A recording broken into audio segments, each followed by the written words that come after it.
मैं प्रभु का धन्यवाद देता हूँ ये सुनहरे अवसर के लिए कि इस सेशन में हम लोग अन्य भाषा और आत्मा के वरदान इन दोनों में जो अंतर है उस विषय को हम लोग सीखेंगे। वचन सीखने के पहले आइए अपने सिरों को झुकाएं और हम प्रार्थना में जाएं। हमारे अनुग्रहकारी पिता, हम आपका धन्यवाद देते हैं एक बार फिर आपके वचन के सामने जब आए हैं।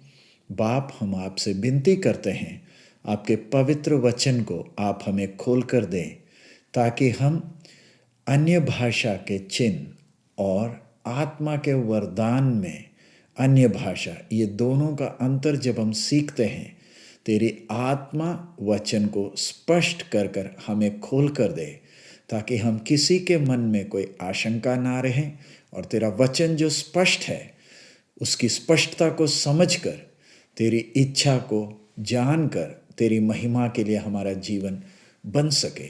ज्ञान और समझ दे प्रभु, यीशु मसीह के मधुर नाम से हम मांगते हैं, आमीन। मैं प्रभु का धन्यवाद देता हूँ इस सेशन के लिए। इसमें हम लोग वो विषय हम जो देखने जा रहे हैं वो है अन्य भाषा का वरदान और अन्य भाषा का जो चिन्ह है।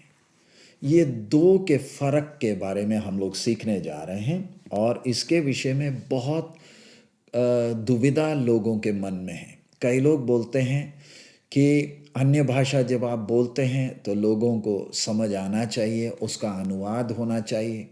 अगर उसका अनुवाद नहीं हो रहा है तो आपने चुप रहना है। अगर लोगों को समझ में नहीं आ रहा है तो फिर आप क्यों बोल रहे हैं। कई लोगों का सोच है कि ये पागलपन है। कई लोग बोलते हैं कि ये दुष्ट आत्मा बोल रहा है। कई लोग का कहना है कि ये इंसान भावुक होकर सिर्फ हल्ला मचाते हैं। सो असली में ये अन्य भाषा है क्या? क्या सब अन्य भाषा एक समान है क्या?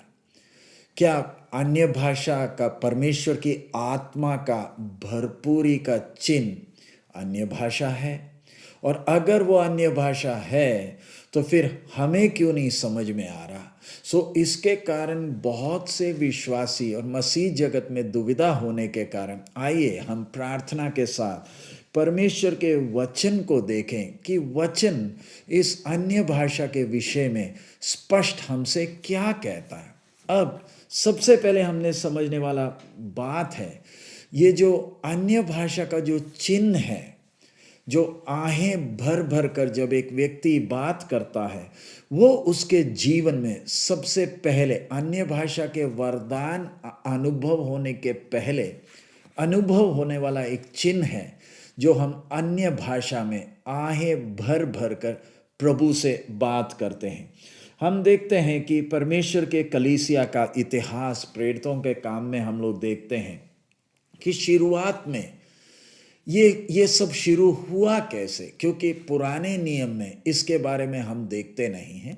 पुराने नियम में पवित्र आत्मा परमेश्वर सामर्थ के साथ कईयों के जीवन में उतरता था और सामर्थ के काम उनके द्वारा करने के बाद उनको छोड़कर चले जाता था।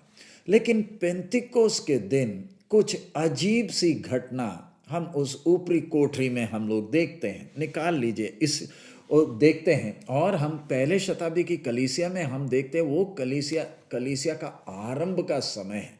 प्रभु यीशु संसार से अपनी सेवकाई पूरा कर कर इस संसार से उठा लिए गए और अपने चेलों को आज्ञा दिया कि तुम यरूशलेम में ही ठहरे रहो। हम प्रेरितों का काम निकाले, प्रेरितों का काम दूसरा अध्याय, उसका पहला अध्याय, क्षमा करें, प्रेरितों का काम पहला अध्याय उसके 8वें वचन में हम उसके साथ से पढ़ते। उसका 1 से मैं आपके लिए पढ़ रहा हूँ।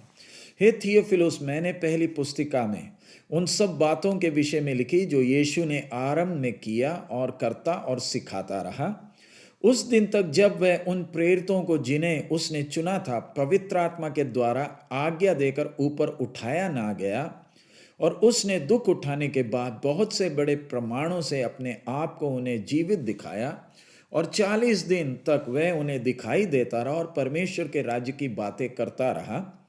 और उनसे मिलकर उन्हें आज्ञा दी कि यरूशलेम को ना छोड़ो, परंतु पिता की उस प्रतिज्ञा के पूरे होने की बाट जोते रहो, जिसकी चर्चा तुम मुझसे सुन चुके हो। क्योंकि यूहन्ना ने तो पानी में बपतिस्मा दिया है, परंतु थोड़े दिनों के बाद तुम पवित्र आत्मा से बपतिस्मा पाओगे। ध्यान रखें। सो उन्होंने इकट्ठे होकर उससे पूछा कि हे प्रभु, क्या तू इसी समय इस्राएल को राज्य फेर देगा?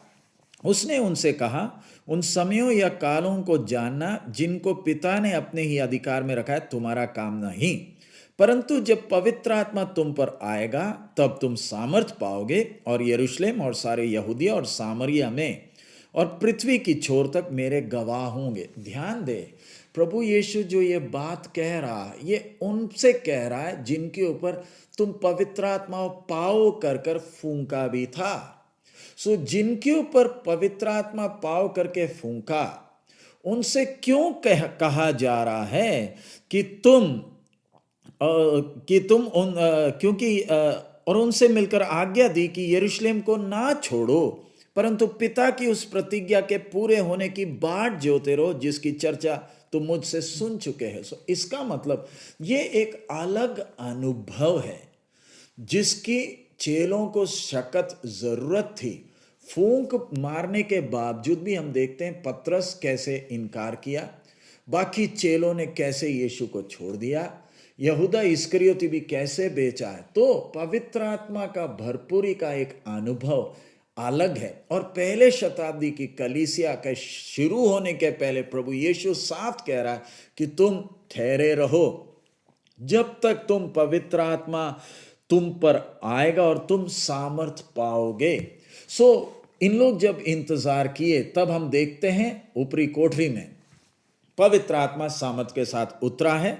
दूसरा अध्याय उसका हम 4 में हम लोग पढ़ रहे हैं, प्रेरितों का काम, दूसरा अध्याय उसका 4था वचन में लिखा है, और वे सब पवित्र आत्मा से भर गए, और जिस प्रकार, हाँ मैं उसका 1 से पढ़ रहा हूं, जब पेंतिकोस का दिन आया तो वे सब एक जगह इकट्ठे थे, और एकाएक आकाश से बड़ी आंधी की सी सनसनाहट का शब्द हुआ, और उससे सारा घर जहां वो बैठे थे गूंज गया, और उन्हें आग की सी जीभें फटती हुई दिखाई दी, और उनमें से हर एक पर 8 ठहरी, और वे सब पवित्र आत्मा से भर गए, और जिस प्रकार आत्मा ने उन्हें बोलने की सामर्थ दी, वे अन्य अन्य भाषा बोलने लगे। सो पहली बार उधर जो चेले बैठे हैं, प्रार्थना 120 लोग इकट्ठे हैं, प्रार्थना कर रहे हैं, तब उन्हें एकाएक आकाश से बड़ी आंधी की सी सनसनाहट का शब्द हुआ, और उससे सारा घर जहां वो बैठे थे गूंज गया,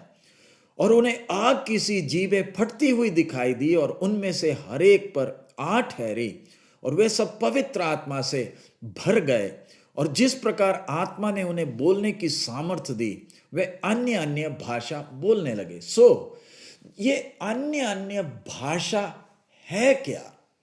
और इसके बारे में हम लोग देखते हैं पहले शताब्दी की कलीसिया जब शुरू हो रही है, सामर्थ के साथ निकलकर सेवा कर रही है। उस समय का प्रचार क्या था? प्रेरितों का काम 16 अध्याय निकाल लें। प्रेरितों का काम 16वां अध्याय, हम पहले शताब्दी की कलीसिया को देख रहे हैं, उस समय का कार्य 16 का 31 में हम देखते हैं, उधर लिखा है, उन्होंने कहा प्रभु यीशु पर विश्वास कर तो तू और तेरा घराना उद्धार पाएगा। सो पहले शताब्दी की कलीसिया कितने अधिकार से निकलकर सुसमाचार का प्रचार कर रही है, उसी शहरों में प्रचार करी। कुछ दिन पहले प्रभु यीशु को यहीं पर तो क्रूस पर चढ़ाया था। तो हम कलीसिया का आरंभ देखते हैं, जब पवित्र आत्मा प्रभु यीशु ने जैसे वायदा किया था, सहायक पेंतिकोस के दिन उतरा, और उसके बाद प्रभु यीशु ने जैसे कहा था वो ठहरे रहे। सामर्थ पाने के बाद ये यरूशलेम और आसपास के इलाकाओं में जाकर सुसमाचार का मनादी करने लगे। ये वही लोग हैं जो यीशु को जब प्रभु यीशु को क्रूस पर चढ़ाया था छोड़कर भाग गए थे। ये वही लोग अब अधिकार से सुसमाचार का प्रचार कर रहे हैं। प्रेरितों का काम 2 अध्याय में वापस हम आते हैं, इधर हम देखते हैं पतरस का प्रचार। प्रेरितों का काम 2 अध्याय उसका 38 और 39 में क्या लिखा है? पतरस ने उनसे कहा, मन फिराओ और तुम में से हर एक अपने अपने पापों की क्षमा के लिए यीशु मसीह के नाम से बपतिस्मा ले, तो तुम पवित्र आत्मा का दान पाओगे, क्योंकि ये प्रतिज्ञा तुम और तुम्हारी संतानों और उन सब दूर दूर के लोगों के लिए भी है जिनको प्रभु हमारा परमेश्वर अपने पास बुलाएगा। देखिए संदेश कितना स्पष्ट है। इधर लिखा है 38 और 39 में, पतरस ने उनसे कहा, मन फिराओ और तुम में से हर एक अपने अपने पापों की क्षमा के लिए यीशु मसीह के नाम से बपतिस्मा ले, तो तुम पवित्र आत्मा का दान पाओगे, क्योंकि ये प्रतिज्ञा तुम और तुम्हारी संतानों और उन सब दूर दूर के लोगों के लिए भी है जिनको प्रभु हमारा परमेश्वर अपने पास बुलाएगा। पहले शताब्दी में जब प्रेरित लोग सेवकाई कर रहे थे, कलीसिया का आरंभ था, कितना स्पष्ट संदेश, मन फिराओ, बपतिस्मा लो तो तुम पवित्र आत्मा का वो वरदान पाओगे। ये सब कितने स्पष्ट तरीके से, पवित्र आत्मा का दान तुम पाओगे, ये कितने स्पष्ट तरीके से कलीसिया पहले युग में बताता रहा। और हम देखते हैं जिस किसी को ये पवित्र आत्मा का अनुभव मिला, पहले शताब्दी की कलीसिया की हम बात कर रहे हैं, जिस किसी को ये अनुभव मिला, उन सब में अन्य भाषा का स्पष्ट चिन्ह दिखता था। जिन्होंने यीशु को जीवन दिया उतना काफी नहीं, लेकिन जिस किसी के अंदर पवित्र आत्मा का दान वो पाता था, उसका लक्षण प्रेरितों के काम में, कलीसिया की शुरुआत में स्पष्ट था, अन्य भाषा का चिन्ह दिखता था। इसका मतलब अन्य भाषा बोलना एक चिन्ह है जिससे मालूम चलता है कि पवित्र आत्मा ने उस व्यक्ति के जीवन का नियंत्रण ले लिया है। अब हम ध्यान दें, परमेश्वर जो भी काम करता है, चाहे पुराने नियम में अब्राहम को बुलाया, मूसा को चुनना, इस्राएलियों को मिस्र में ले जाना, मिलाप वाला तंबू का स्थापित करना, याजक पद को खड़ा करना, अब्राहम के साथ वाचा बांधना, दाऊद के साथ वाचा बांधना, इस्राएलियों के साथ वाचा बांधना, बलि हो, चाहे व्यवस्था हो, चाहे खतना हो, हर काम के पीछे परमेश्वर को एक उद्देश्य है और वो उस उद्देश्य को पूरा करता हम देख सकते हैं। पुराना नियम किस प्रकार आने वाले क्रूस के लिए छाया है, हर बात क्रूस की ओर था। क्रूस पर प्रभु यीशु के मृत्यु और जी उठने के पश्चात पेंतिकोस का दिन हम देख रहे हैं, अन्य भाषा भी परमेश्वर की आत्मा का कार्य का एक चिन्ह है। आज मैं ये क्यों बोल रहा हूं, बहुत से लोग अन्य भाषा का मजाक उठाते हैं। कई लोग बोलते हैं हमें इसकी जरूरत नहीं है। कई लोग दुविधा में पड़ने के कारण ये कहां तक सही है, किसकी बात माने, कौन सही बोल रहा है, कौन गलत बोल रहा है, ये फैसला खुद ना कर पाने के कारण वो अपने आत्मिक जीवन में बहुत चीजों से वंचित रह जाते हैं, मसीह के कद तक वो बढ़ नहीं पाते हैं। इसलिए मैं चाहता हूं कि आज का ये जो सेशन है, इसके द्वारा आपके अंदर से वो दुविधा हट जाए। तो इधर हम देखते हैं अन्य भाषा में असली में पवित्र आत्मा परमेश्वर करता क्या है। पवित्र आत्मा परमेश्वर व्यक्ति है। वो व्यक्ति के जब जीवन की भरपूरी परमेश्वर उस व्यक्ति के जीवन का पूरा नियंत्रण ले लेता है। पवित्र आत्मा परमेश्वर जो व्यक्ति है उस व्यक्ति के जबान को नियंत्रण में लेता है और उस जबान से परमेश्वर से बात करता, परमेश्वर की महिमा करता। दोबारा मैं कह रहा हूं, पवित्र आत्मा शक्ति नहीं, पवित्र आत्मा व्यक्ति होने के कारण, परमेश्वर खुद होने के कारण इंसान के जबान को, इंसान के दिमाग को नहीं, इंसान के जबान को लेकर परमेश्वर की इच्छा के अनुसार हमारी जबान से परमेश्वर के से बातें करता।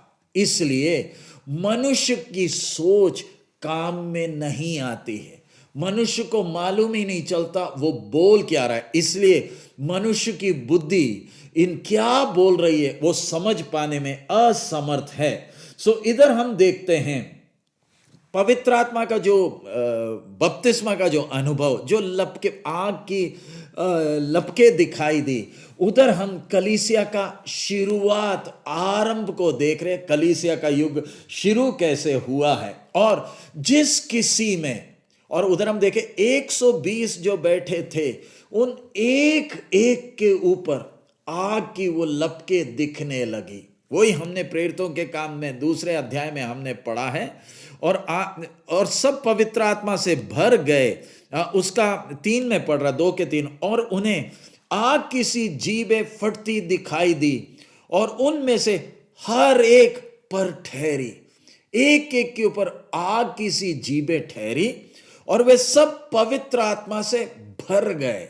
ये सब प्रभु यीशु के चेले हैं। और जिस प्रकार आत्मा ने उन्हें बोलने की सामर्थ्य दी, वे अन्य अन्य भाषा बोलने लगे। यानी जिस किसी के अंदर पवित्र आत्मा का भरपूरी था, उसका चिन्ह उनके मुंह से स्पष्ट तौर पर अन्य अन्य भाषा का चिन्ह दिखने लगा। जिसके ऊपर भी ये पवित्र आत्मा का भरपूरी है, उसके जीवन से अति आवश्यक है कि ये अन्य भाषा का चिन्ह दिखेगा। ये एकमात्र चिन्ह है जिससे मालूम चलता है कि पवित्र आत्मा ने उस व्यक्ति को अपने वश में ले लिया। तो जब पवित्र आत्मा ने इन चेलों को वश में ले लिया, तब हम देखते हैं पहले शताब्दी की कलीसिया कितने सामर्थ के साथ बढ़ रही थी। अजीब और अचंभे काम हो रहे थे, सुसमाचार का प्रचार हो रहा था। यरूशलेम से सेवा शुरू हुई, अलग अलग जगह में सताव बढ़ रहा है, लेकिन जितना भी सताव बढ़ रहा था उतना कलीसिया का काम आग की तरह फैलने लगा। चेले दुनिया भर भागने लगे, कलीसियाएं खड़े होने लगी।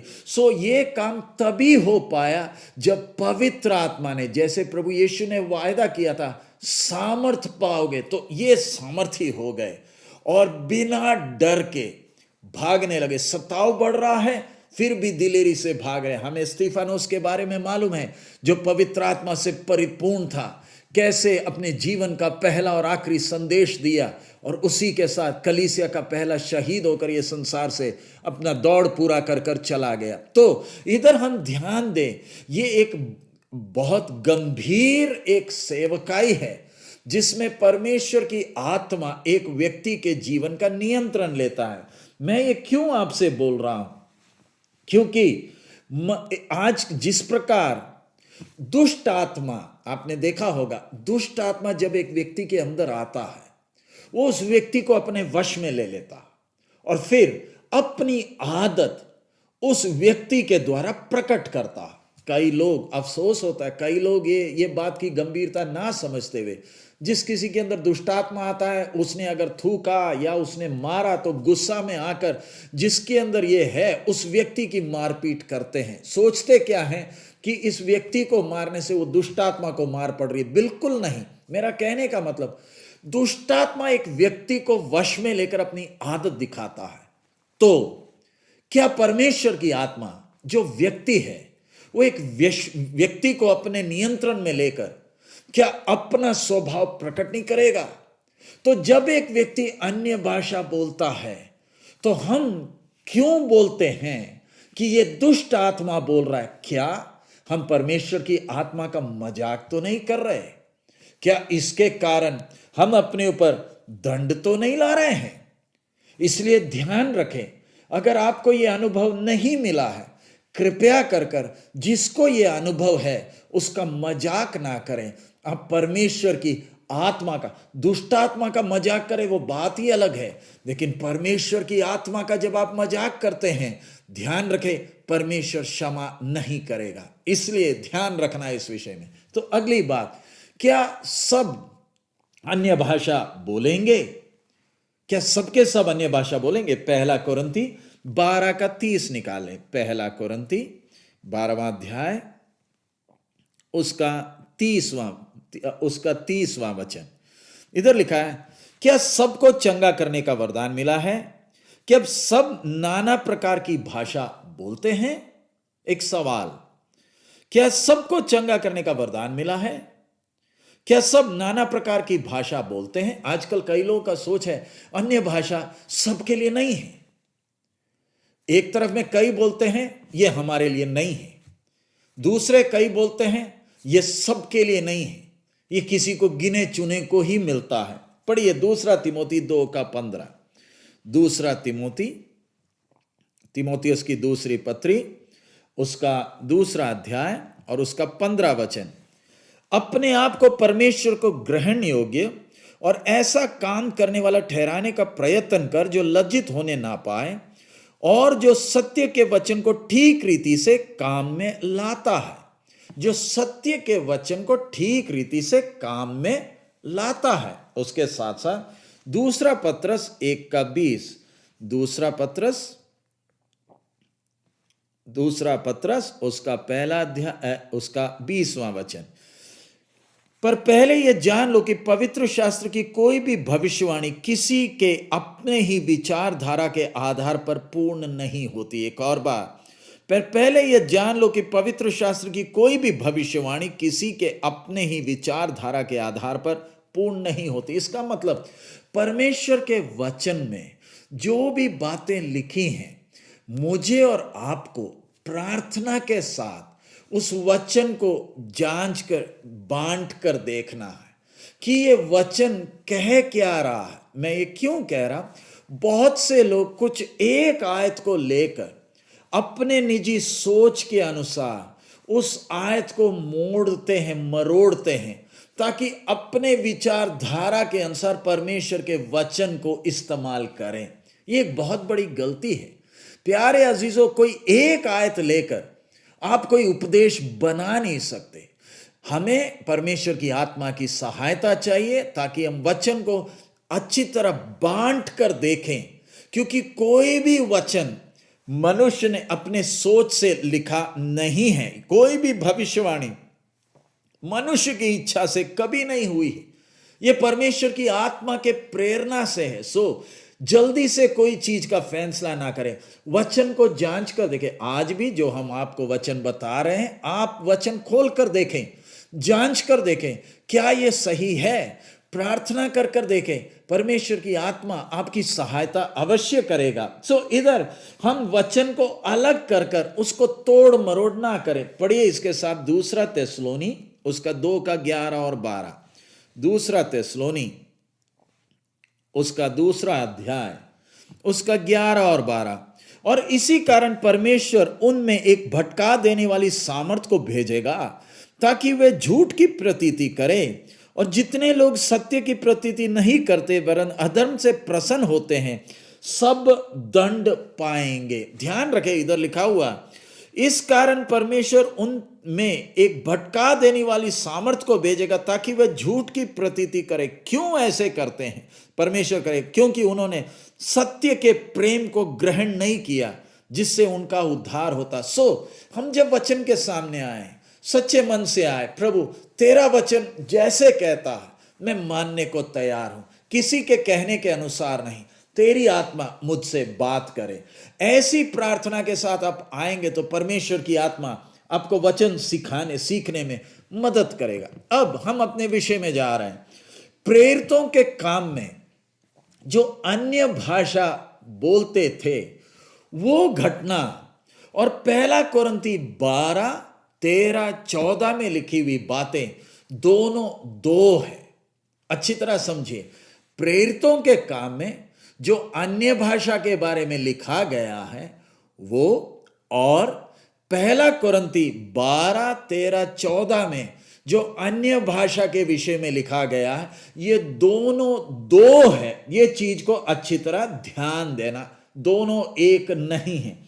पढ़िएगा मरकुस 16:17, मरकुस रचित सुसमाचार 16वां अध्याय उसका 17वां वचन। इधर क्या पढ़ते हैं हम? इधर लिखे हैं, और विश्वास करने वालों में ये चिन्ह होंगे कि वे मेरे नाम से दुष्ट आत्माओं को निकालेंगे। उतना सिर्फ नहीं, 18 में लिखा है, नई नई भाषा बोलेंगे, सांपों को उठा लेंगे, और यदि वे नाशक वस्तु भी पी जाए तो भी उनकी कुछ हानि ना होगी।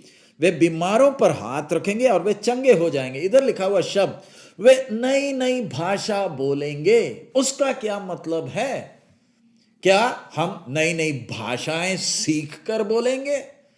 प्रभु ने जो विश्वास करते हैं उन पर ये चिन्ह होगा। साफ कहा गया, प्रभु यीशु ने कहा सिर्फ बीमार चंगे नहीं करेंगे, वो नई नई भाषाएं बोलेंगे। सो ये नई नई भाषाएं कौन सी है? प्रेरितों का काम 2 अध्याय उसके 4 में दोबारा हम वापस आए। प्रेरितों का काम 2 अध्याय उसका 4। मैं विश्वास करता हूं आप भी बाइबल खोलकर आप पढ़ रहे हैं। इधर लिखा है, और वे सब पवित्र आत्मा से भर गए और जिस प्रकार आत्मा ने उन्हें बोलने की सामर्थ दी वे अन्य अन्य भाषा बोलने लगे। क्या सबूत है कि सामने वाला पवित्र आत्मा से भर गया? इनके ऊपर फूंक मारा गया था। सो वो जब अन्य अन्य भाषा बोलने लगे, वो स्पष्ट चिन्ह था कि ये पवित्र आत्मा से भर गए। सो अन्य भाषा एक चिन्ह है जो दिखाता है कि एक व्यक्ति पवित्र आत्मा से भर गया। अगला 1 कुरिन्ती 14:2 में आ जाए। 1 कुरिन्ती 14 उसका 2 इधर लिखा है, क्योंकि जो अन्य भाषा में बातें करता है वे मनुष्य से नहीं परंतु परमेश्वर से बातें करता है, इसलिए कि उसकी कोई नहीं समझता, क्योंकि वह भेद की बातें आत्मा में होकर बोलता है। तो मैं इस आयत से सिर्फ वो बात को ध्यान देना चाहता हूं जो अन्य भाषा में बातें करता है। हमने मरकुस 16:17 में नई नई भाषा देखा। प्रेरितों के काम 2:4 में अन्य भाषा को देखा। उसके बाद 1 कुरिन्ती 14:2 में भी हम देखते हैं अन्य भाषा। सो एक अलग भाषा है जो बोलने वाला जानता नहीं है। ये इसने सीखी हुई भाषा नहीं है, ये एक अलग सी एक भाषा है जो कोई समझता नहीं है, बोलने वाला भी समझता नहीं है।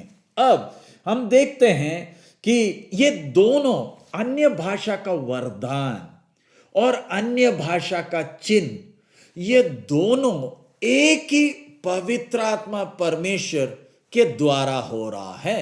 दोबारा मैं कह रहा हूं, अन्य भाषा का वरदान जो 1 कुरिन्ती 12, 13, 14 में जिसका उल्लेख है, और अन्य भाषा का जो चिन्ह जो हमने मरकुस और प्रेरितों के काम में पढ़ते हैं, दोनों एक ही पवित्र आत्मा परमेश्वर के द्वारा होने वाला काम है, लेकिन दोनों का लक्ष्य या मकसद अलग अलग है और इसका काम करने का तरीका भी अलग अलग है। एक ही पवित्र आत्मा, उसके 2 भिन्न भिन्न काम, भिन्न भिन्न उद्देश्य है। इस बात को अच्छी तरह हमने समझना है। पवित्र आत्मा एक ही है। सो ये दोनों को अगर आप अच्छी तरह नहीं समझेंगे तो आप दुविधा में पड़ जाएंगे। लेकिन इधर एक और बात ध्यान रखना है कि जब एक अन्य भाषा में एक व्यक्ति बोल रहा, वो खुद नहीं बोल रहा। ये चीज को ध्यान रखें, ये खुद नहीं बोल रहा। ये मैं क्यों बोल रहा हूं? क्योंकि कई जगहों में कई लोग पवित्र आत्मा से इस बात को स्वीकार क्यों नहीं करते, उसके पीछे भी कारण है। कई जगहों में पवित्र आत्मा नहीं कर रहा ये काम। कई जगहों में दुष्ट आत्मा भी अन्य भाषा बोलती है। कई जगह में लोगों को बोलने के लिए उकसाया भी जाता है। ध्यान रखें, 3 अनुभव है। एक तो पवित्र आत्मा बोल रहा है, दूसरा दुष्ट आत्मा भी बोलता है, नंबर 3 मनुष्य को उकसाया जाता है, प्रेरित किया जाता है, प्रोत्साहित किया जाता है, बोल बोल बोल, थोड़े स्पीड में तू बोल। ऐसे बोलने के कारण वो पवित्र आत्मा नहीं बोल रहा, वो या तो दुष्ट आत्मा या दूसरी आत्मा या तो इंसान अपने आप बनाई हुई कोई बातें बोल रहा है। ये बहुत गलत है, ये परमेश्वर का आत्मा नहीं है।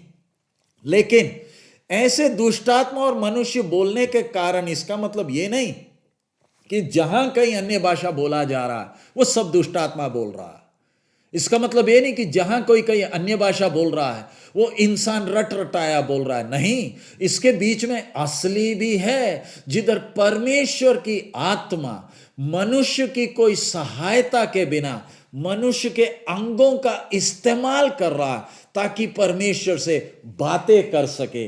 इसलिए हम देखते हैं किसी ने भी पवित्र आत्मा का काम अपने हाथ में नहीं लेना।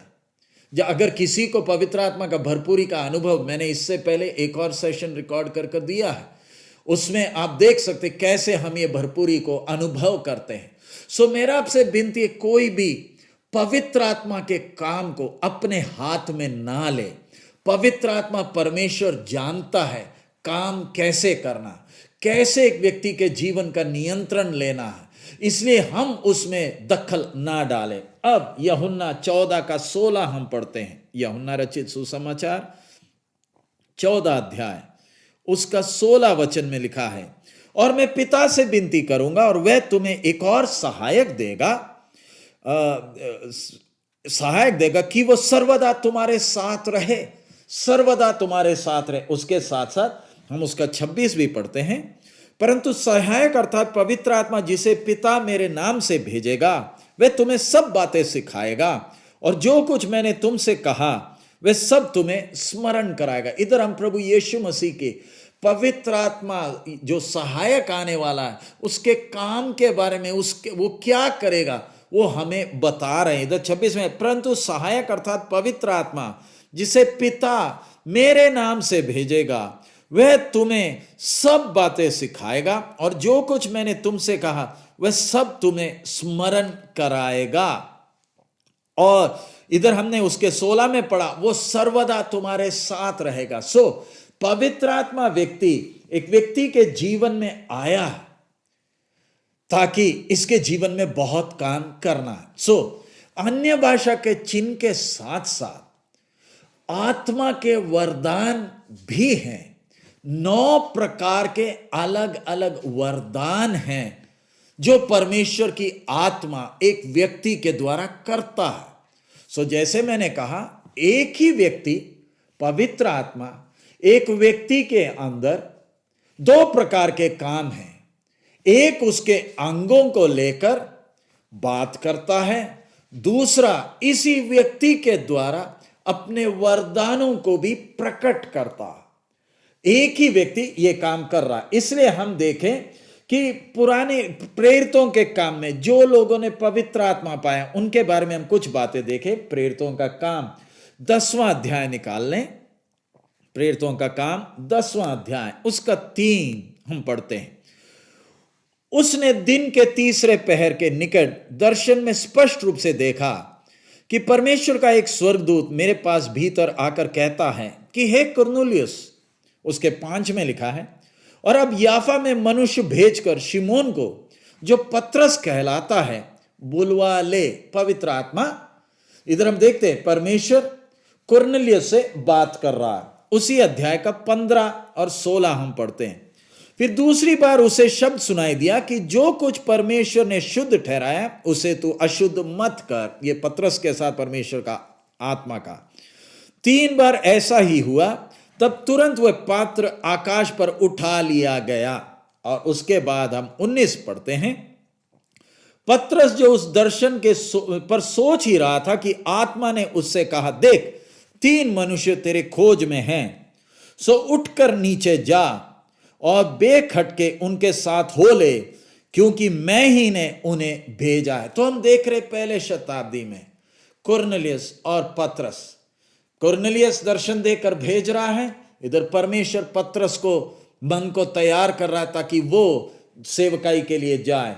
38 से हम आगे पढ़ते हैं कि परमेश्वर ने किस रीति से यीशु नासरी को, अब पतरस उधर वचन कह रहा है, यीशु नासरी को पवित्र आत्मा और सामर्थ से अभिषेक किया। वे भलाई करता और सबको जो शैतान के सताए हुए थे अच्छा करता फिरा, क्योंकि परमेश्वर उनके साथ था।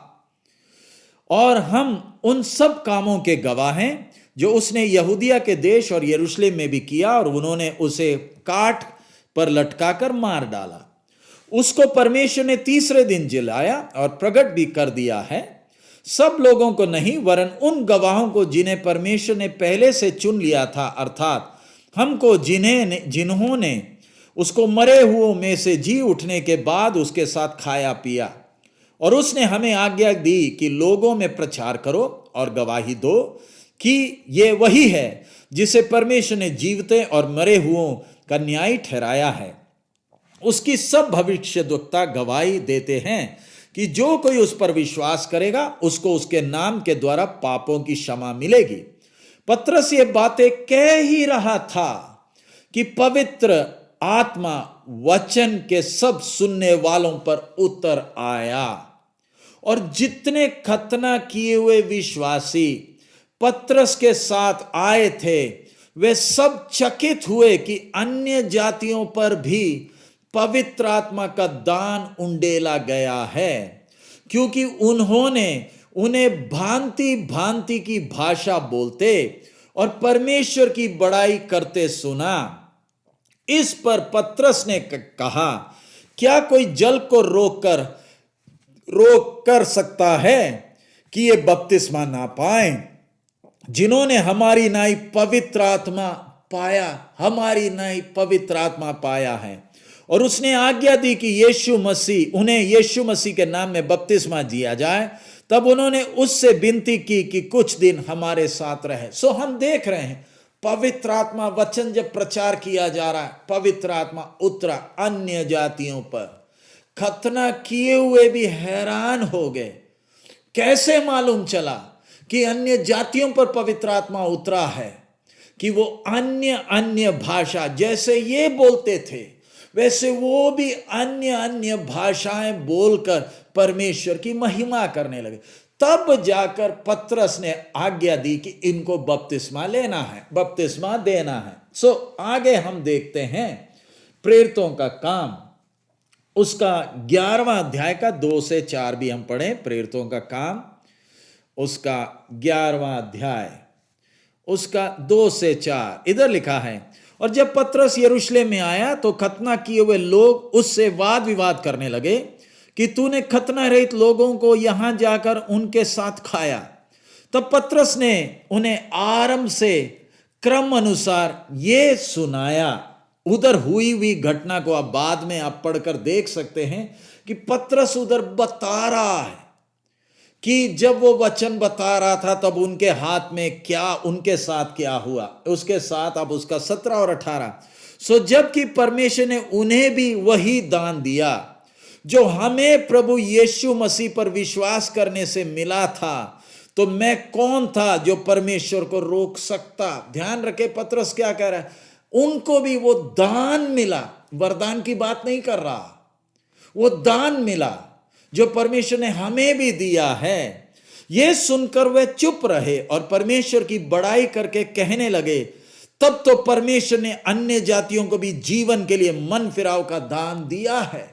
पहली बार यहूदी कलीसिया इस बात को स्वीकार कर रही है जब उन्होंने अन्य जातियों पर पवित्र आत्मा को उतरते हुए, और वो भी जब अन्य भाषा बोलने लगे।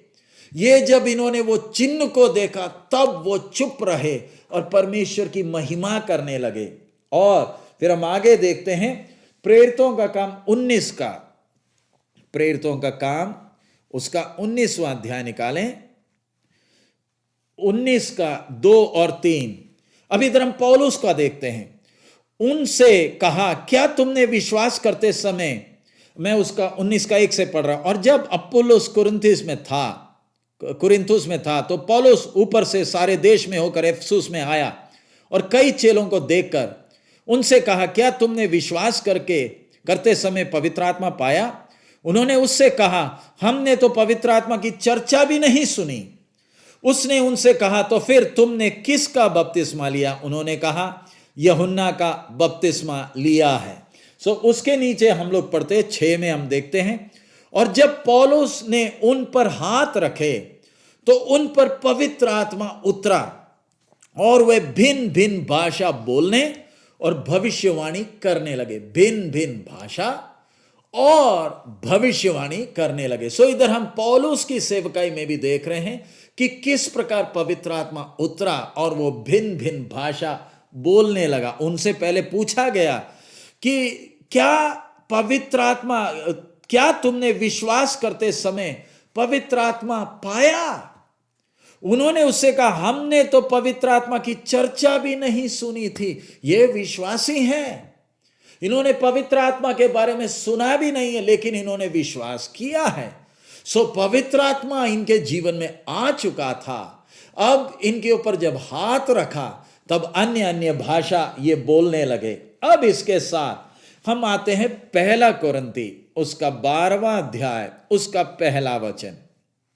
जल्दी से हम आए, पहला कुरिन्ती 12 उसका 1। हे भाइयों, मैं नहीं चाहता कि तुम आत्मिक वरदानों के विषय में अज्ञात रहो। अब हम आते हैं वरदानों के विषय में। पहले शताब्दी कलीसिया आरंभ होते उस समय वरदानों के बारे में बोलने की जरूरत नहीं, क्योंकि पवित्र आत्मा का वो भरपूरी पा रहे। लेकिन धीरे धीरे कलीसिया क्रम अनुसार आगे बढ़ रही है, तो हम देखते हैं एक एक चीजों को सिखाया जा रहा है। पवित्र आत्मा में वरदान भी है। अब वरदानों की बात आ गई। दूसरा वचन, तुम जानते हो कि जब तुम अन्य जाति थे तो गूंगी मूर्तों के पीछे जैसे चलाए जाते थे वैसे चलते थे। इसलिए मैं तुम्हें चितौनी देता हूं कि जो कोई परमेश्वर की आत्मा की अगुवाई से बोलता है, वह नहीं कहता कि यीशु श्रापित है, और ना कोई पवित्र आत्मा के बिना कह सकता है कि यीशु प्रभु है। वरदान तो कई प्रकार के हैं, परंतु आत्मा एक ही है। और सेवा भी कई प्रकार की है, परंतु प्रभु एक ही है। और प्रभावशाली कार्य कई प्रकार के हैं, परंतु परमेश्वर एक ही है, जो सब में हर प्रकार का प्रभाव उत्पन्न करता है। किंतु सबके लाभ पहुंचाने के लिए हर एक को आत्मा का प्रकाश दिया जाता है। सबको लाभ पहुंचाने के लिए आत्मा का प्रकाश दिया जाता है। अगला हम उसके 8 से हम पढ़ते हैं, क्योंकि एक को आत्मा के द्वारा बुद्धि की बातें दी जाती है, और दूसरे को उसी आत्मा के अनुसार ज्ञान की बातें, और किसी को उसी आत्मा से विश्वास, और किसी को उसी एक आत्मा से चंगा करने का वरदान दिया जाता है।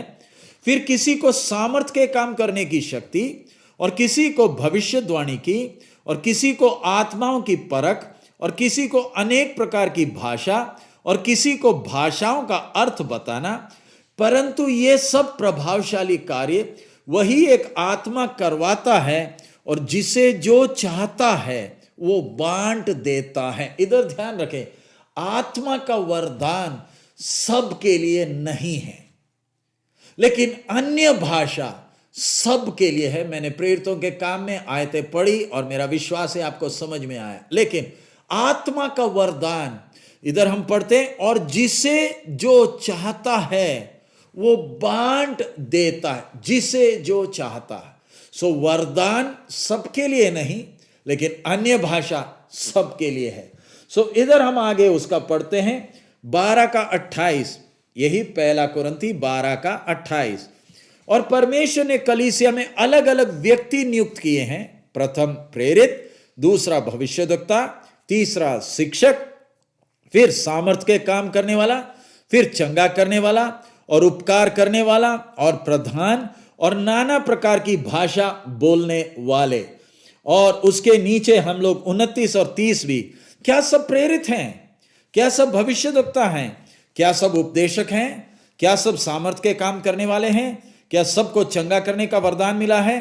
क्या सब नाना प्रकार की भाषा बोलते हैं? सो इधर जब हम पढ़ रहे हैं, ध्यान रखें, पौलुस, आप इसको मिला जुला मत करिए।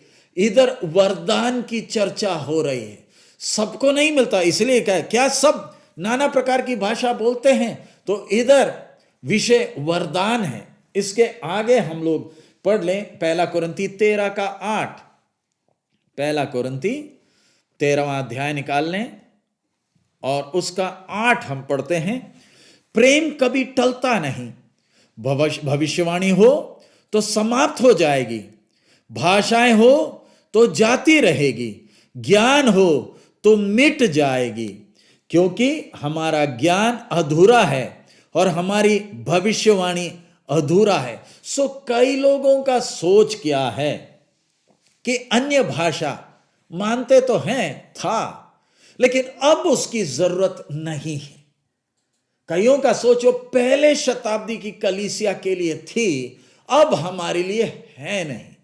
हैरानी होती है कि कैसे कैसे आयतों को इधर उधर से निकाल कर ढूंढ कर अपने सोच के अनुसार उसको इस्तेमाल करते हैं।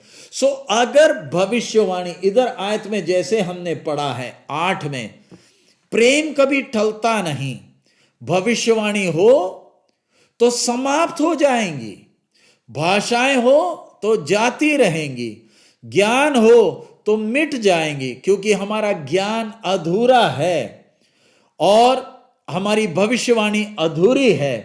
परंतु जब सर्वसिद्ध आएगा तो अधूरा मिट जाएगा। इधर लिखा है परंतु जब सर्वसिद्ध आएगा तब अधूरा मिट जाएगा।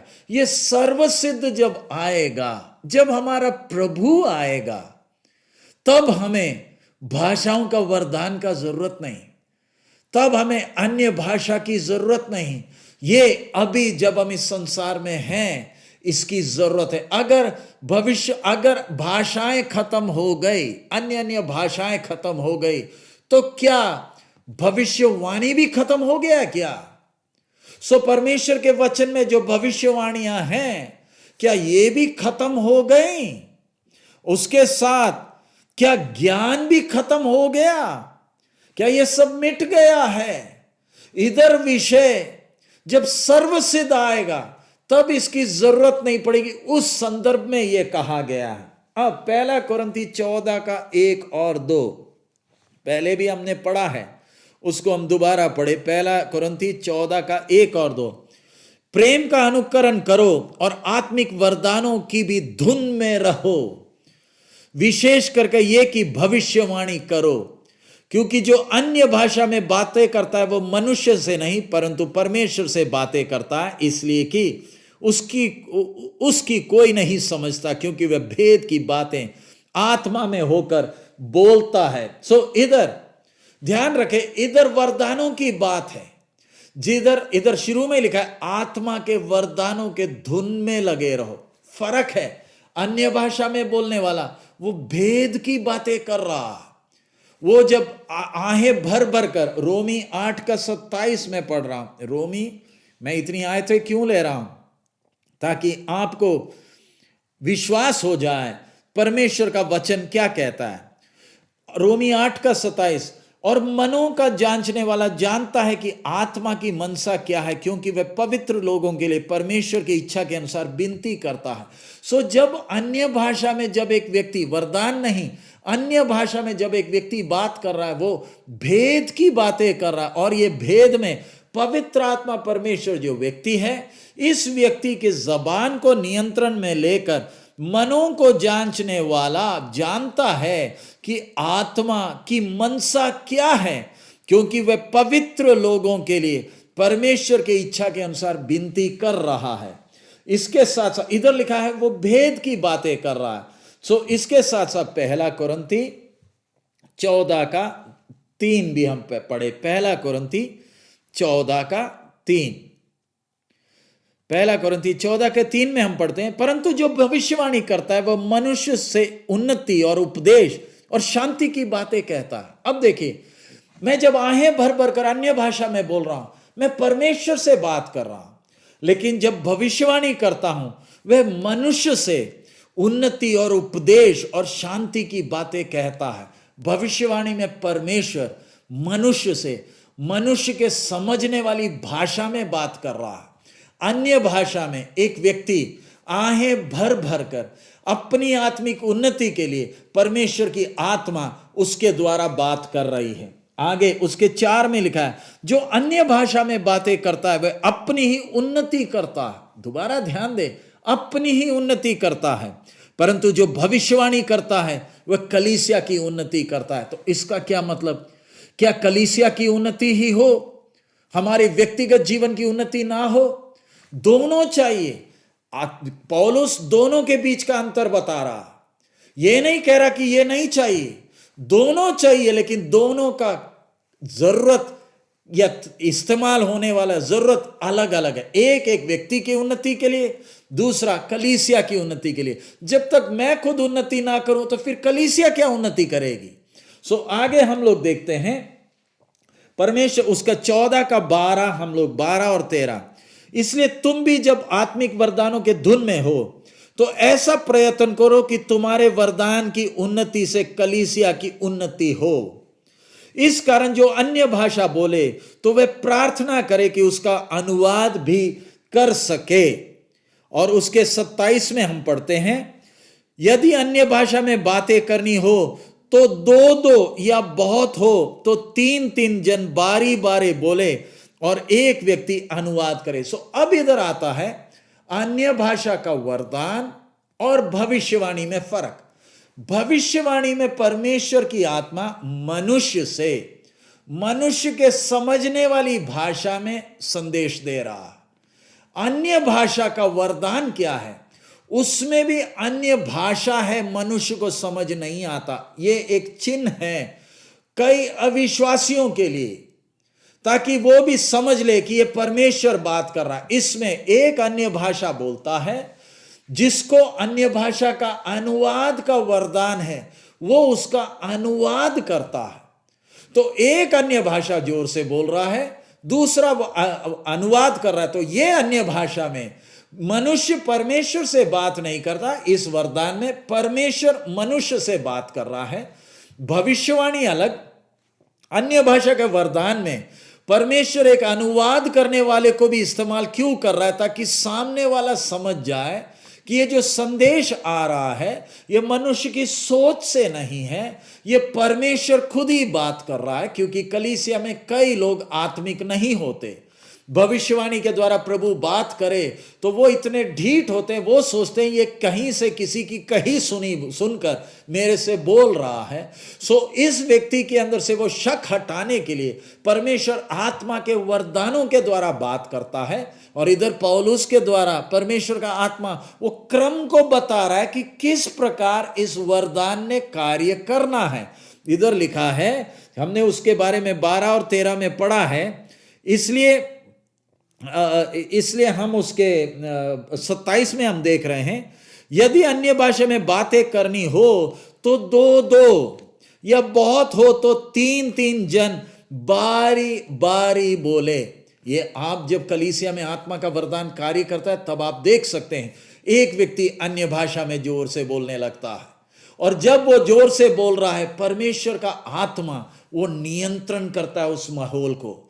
आप खुद ही देख सकते हैं परमेश्वर का आत्मा कैसे नियंत्रण करता है। तब बाकी लोग जो अन्य भाषा बोल रहे हो, आराधना कर रहे होते, अपने आप ही शांत हो जाते हैं, अपने आप ही शांत हो जाते हैं। और एक व्यक्ति जोर से बोलने लगता है, पूरी सभा में एक जोर से बोलने लगता है।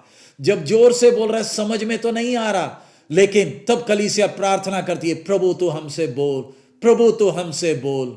वो तब जब जोर से बोल रहा है तब दूसरा व्यक्ति जिसको ये आत्मा का वरदान प्रभु ने दिया है वो इसका अनुवाद करने लगता है।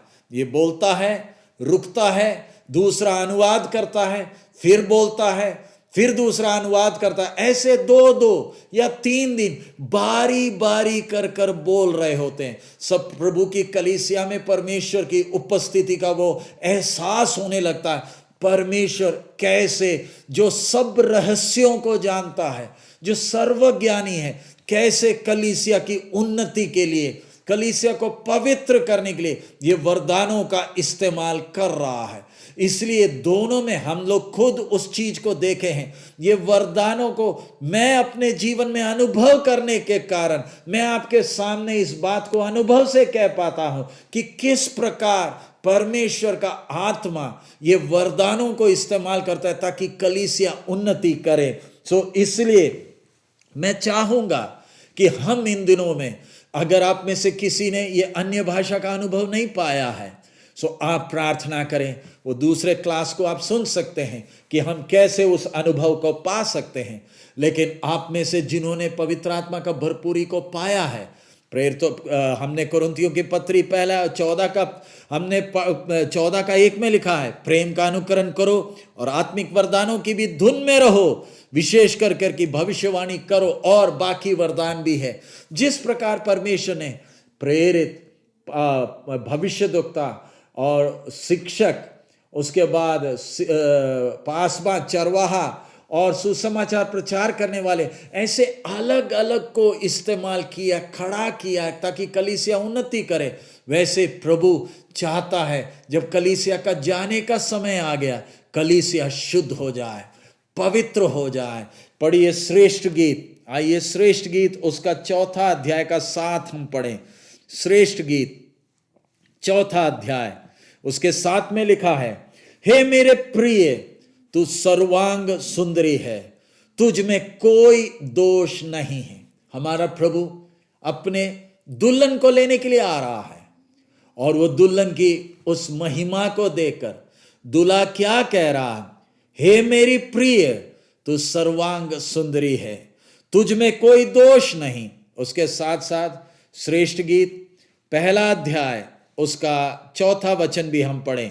श्रेष्ठ गीत 1 अध्याय और उसका 4 वचन, मुझे खींच ले, हम तेरे पीछे दौड़ेंगे, राजा मुझे अपने महल में ले आया है, हम तुझ में मगन और आनंदित होंगे, हम दाख मधु से अधिक तेरे प्रेम की चर्चा करेंगे, वे ठीक ही तुझसे प्रेम रखती है। इधर दुल्हन की चाह को हम देख रहे हैं, कलीसिया के अंदर की चाह क्या है, कैसे अपने प्रभु के आगमन में अपने आप को खूबसूरत बना रही है, तैयार हो रही। उसके साथ एक और वचन, श्रेष्ठ गीत 6 का 10 हम पढ़ते हैं।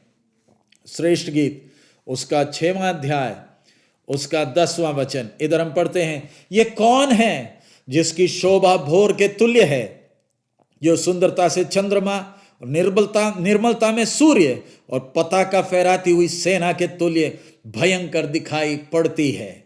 दोबारा मैं पढ़ रहा हूं, ये कौन है जिसकी शोभा भोर के तुल्य है, जो सुंदरता में चंद्रमा और निर्मलता में सूर्य और पताका फहराती हुई सेना के तुल्य भयंकर दिखाई पड़ती है। प्यारे अजीजों, कलीसिया का जाने का समय आ गया, जब हमारा प्रभु का आगमन नजदीक है। मैं एक और आयत आपके सामने पढ़ रहा हूं, प्रेरितों का काम 2 अध्याय का 16 और 17।